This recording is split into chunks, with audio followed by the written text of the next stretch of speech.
à tous. Elles sont là, elles sont nombreuses, toutes les générations sont là. L'idée est très simple en fait, c'est on a beaucoup de raisons de se rencontrer sur la commune. Il y a plein d'endroits qui sont chargés d'une petite histoire, une petite histoire où certains d'entre nous, d'entre vous, j'aimerais dire, hein, parce que moi j'étais... voilà, ce sera pour les fois suivantes. On fait quelque chose pour restaurer un élément particulier de patrimoine, de petit patrimoine de la commune, pour une animation, pour redonner vie à une fête. Donc la dernière fois, pour ceux qui étaient là, il y en avait quelques-uns qui y étaient, c'était aux usages, où on avait usurpé le nom de fête des Brandelons, et donc on me l'a rappelé, nous l'assumons. Mais c'est parce que en fait la personne qui est Claudine qui est là, Claudine Larès, qui tenait à ce qu'on remette cette fête au goût du jour, tenait la recette de sa grand-mère et elle voulait en faire profiter les habitants des usages. C'était une première. L'objectif c'était quoi? Il manquait le parquet. On va le remettre.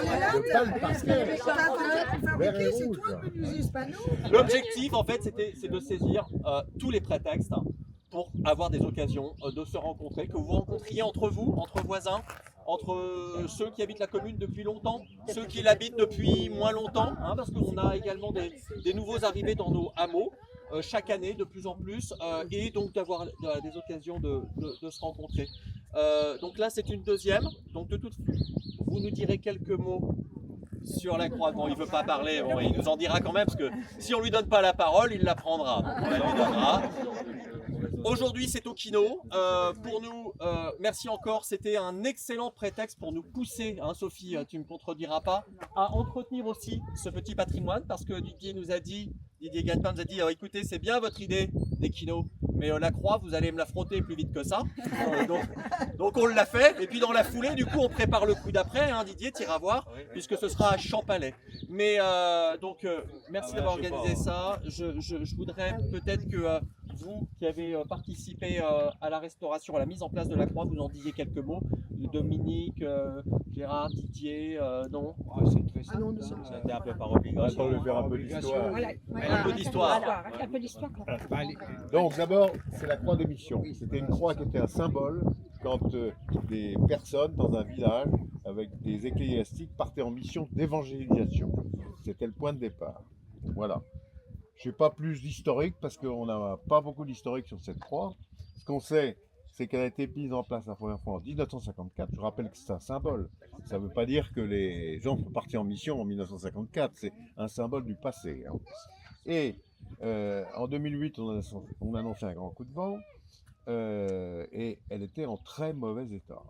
Très mauvais état. C'était grâce dans la librairie qu'il y avait les articles. Ouais. Il avait, il avait un sticker. Et donc, à l'époque, j'étais maire, hein, très loin, et j'avais proposé que s'il y avait des bénévoles qui voulaient bien la retailler du bois, la mairie, après avis du conseil municipal et vote, fournirait le bois. Donc, qui lui dit c'est plus fait. Didier s'est procuré du bois avec Gérard, et ils ont complètement refait à l'identique. Là, il n'y a aucun morceau de bois qui est de l'ancienne croix, parce qu'elle était vraiment en très mauvais état. Et donc, ça a été un travail très... Elle avait été faite par monsieur Verdi, ancienne. Par Verdi. À part Verdi, oui. Jacques Verdi, Jacques Verdi et son père était Charles. Voilà. C'était pas Verdi, c'est Charles. Et ils sont Jacques Verdi, il existe toujours, il habite la mer. Son père est mort il y a bien longtemps, et c'était le père et le fils qui travaillaient. Ils avaient leur atelier pour ceux qui connaissent, dans la rue du Port. Il y avait un banc de scie, il y avait tout ce qu'il fallait pour faire des poutres, etc. Donc, alors Didier Gagnepin, Gérard et Jean, côté du moulin, se sont mis au boulot. Et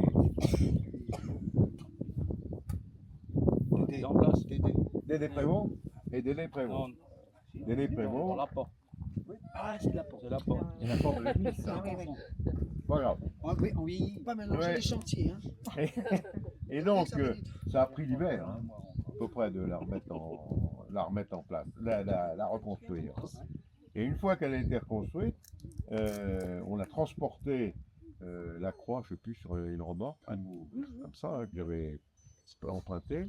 Et on a remis la croix à sa place. Et le père Maréchal, Jean-Paul Maréchal, qui était le curé d'Héry à l'époque, est venu et a béni la croix. Avec un récipient Avec vide. avec un reste de... D'eau bénite. Ouais. Il l'avait fait Mais tomber ça, dans on dit pas, il y a- l'avait mené dans la C'est l'histoire. Il n'y a que la foi qui sauve. Le Donc, bénitier voilà. s'était renversé. Voilà. Peut-être qu'il y a un film. Ah oui, alors il y a Irène me souffle à l'oreille, j'ai oublié que là-bas, sous le Barnum, vous pourrez voir un film qui retrace la mise en place de travaux cette d'Hercule. croix. Et je peux ajouter qu'à l'après, il y a aussi une croix et qui avait été endommagée quand ils ont enfoui les lignes électriques. Et que Jean-Baptiste Bourgerie, avec ses propres deniers, a dit cette croix elle est magnifique et il l'a fait refaire à l'identique. Ah, bravo. Du coup, il y aura un apéro à l'après avec Baptiste. Qu'est-ce qu'elle est dure, notre fille. Donc, quelle est la suite des festivités, Martine? Parce que dans les semaines qui viennent, C'est on Champalais. en a d'autres. Donc Non, Champalais, le mois prochain. le mois prochain, Champalais. Après, c'est pause parce qu'il y a beaucoup de choses en juin, juillet, août. Et après septembre, on commence à préparer pour les journées du patrimoine. Quelque chose autour de l'église et dans les jardins du prieuré. Et après, on verra. On a entendu qu'il y avait, je crois, un avoir. Il y aurait peut-être Il y des en a gens qui... plusieurs. Il y en a Voilà. plusieurs. Mais il y aurait des gens qui J'éviterai, voudraient... ouais, il y en a voilà. plusieurs. Mais bon, là, voilà, il faut qu'on rencontre les Parce qu'il personnes y a pour le voir. lavoir de beaucoup.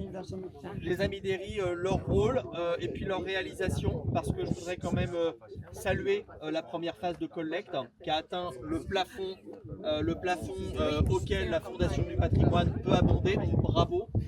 C'est-à-dire que du coup, les 30 000 euros collectés représentent la somme plafond sur laquelle la Fondation du patrimoine va abonder euro pour euro. Donc félicitations. Ça veut dire que maintenant vous pourrez entamer une collecte. Enfin, c'est-à-dire que du coup, les dossiers de Fondation du patrimoine, on va les lotir parce qu'on ne peut pas lancer la rénovation de l'église et du presbytère en même temps. Donc on va étaler ça dans le temps. Et pour bénéficier au maximum de l'abondement de la Fondation du patrimoine, on va donc multiplier les dossiers. Voilà. Alors on ne peut monter qu'un seul dossier par période triennale. Donc le premier touchera la flèche de l'église, parce que c'est vraiment celle-là qui est le plus endommagée. Il y a déjà des trous pour ceux qui voient bien la toiture et qui ont de bons yeux.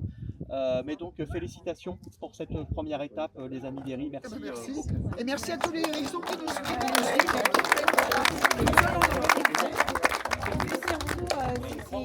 C'est ce que disait Irène. En fait, les Amis d'Héry, ça existe depuis 2 ans et demi. C'est très récent. Et en fait, à chaque fois qu'on a organisé quelque chose, tous les habitants d'Héry ont répondu présent.